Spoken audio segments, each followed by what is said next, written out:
राजधानी दिल्ली में वारदात थमने का नाम नहीं ले रही है और यहाँ पर फिर से एक और वारदात सामने आ गई है, जहाँ पर अपने ही भाई को एक शख्स ने अपने ही भाई का कत्ल कर दिया। अपनी ही एक लड़की के चलते, एक लड़की की वजह से अपने ही भाई का यहाँ पे कत्ल किया है।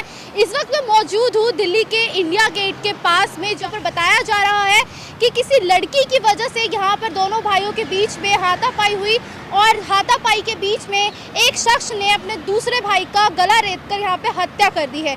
इस वक्त मौजूद हूँ दिल्ली के इंडिया गेट के बाहर। नमस्कार, आप देख रहे हैं दिल्ली क्राइम मोर्चा। मैं आपके साथ खुशी शर्मा। मैं पहले आपको वो जगह दिखाना चाहती हूँ जहाँ पर ये वारदात घटित हुई है। आप चारों तरफ मेरे देख सकते हैं और देखकर अंदाजा लगा सकते हैं कि ये दिल्ली का सबसे मशहूर जगह है, जहाँ जिस जगह को हम इंडिया गेट के नाम से जानते हैं।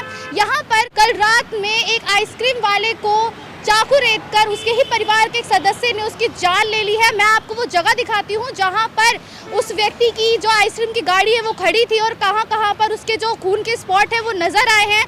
आइए यहाँ पे देखिए, उस शख्स की यहाँ पे स्लीपर मौजूद थी। आप देख सकते हैं यहाँ पे स्लीपर लिखा हुआ है, यहाँ पर स्लीपर उस शख्स का मौजूद था। मैं आपको ब्लड दिखाती हूँ। वो ब्लड आप देखिए, यहाँ पर ये स्पॉट 1 है जहाँ पर ब्लड का पहला सैंपल था, स्पॉट 2 यहाँ पर जहाँ पे दूसरा सैंपल था और तीसरा सैंपल हमें आगे की तरफ में मिला है। यहाँ पर देखिए, आप यहाँ पे देख सकते हैं, यहाँ पर तीसरा सैंपल मौजूद है।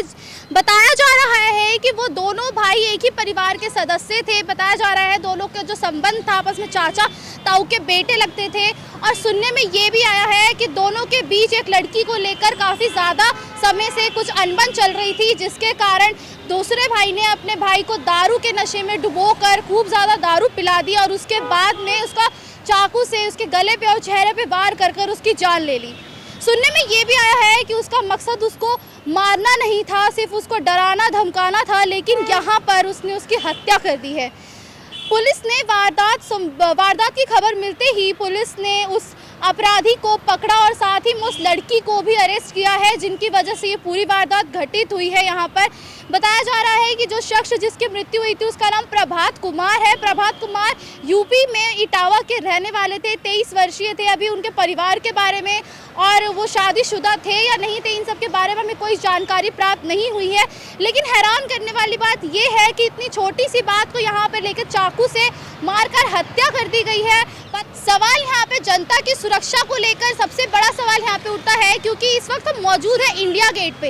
इंडिया गेट अपनी सुरक्षा के लिए काफ़ी ज़्यादा मशहूर और सबसे प्रसिद्ध जगह है, क्योंकि यहाँ पर राष्ट्रीय भवन मौजूद है। यहाँ पर इंडिया गेट है जहाँ पर लाखों करोड़ों की तादाद में लोग मौजूद होते हैं और आप मेरे आसपास देख सकते हैं कि ये रोड एकदम चलती फिरती रोड है। यहाँ पर गाड़ियाँ कभी ऐसा हो ही नहीं सकता कि यहाँ पे गाड़ियों का जो तादाद है वो कम हो या फिर हो ही नहीं यहाँ पर।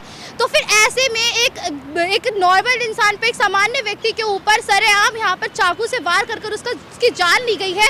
उस वक्त जो सुरक्षा कर्मी थे वो कहाँ थे?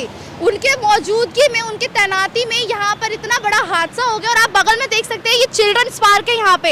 ऐसे में सबसे बड़ा सवाल ये भी उठता है कि कल को अगर यहाँ पे किसी बच्चे के ऊपर हमला हो जाए, किसी बच्चे के परिवार के ऊपर, क्योंकि चिल्ड्रंस पार्क यहाँ का फेमस पार्क है जो कि काफ़ी ज़्यादा मशहूर है, यहाँ पे काफ़ी ज़्यादा तादाद में अभी भी बच्चे मौजूद हैं।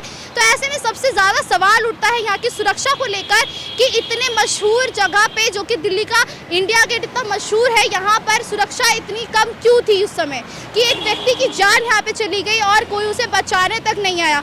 हालांकि आरोपियों को पकड़ा गया है, अभी वो पुलिस की गिरफ्त में है, लेकिन यहाँ पर सबसे बड़ा सवाल उनकी सुरक्षा को लेकर उठाया जाना चाहिए कि कैसी सुरक्षा है जिसके रहते हुए यहाँ पर सरेआम इतने लोगों की मौजूदगी में एक व्यक्ति का सरेआम कत्ल कर दिया गया है। यहाँ पे ऐसे लोगों से सावधान रहिए, सतर्क रहिए। देखते रहिए दिल्ली क्राइम मोर्चा। कैमरामैन बलराम के साथ मैं आपके साथ खुशी शर्मा। धन्यवाद।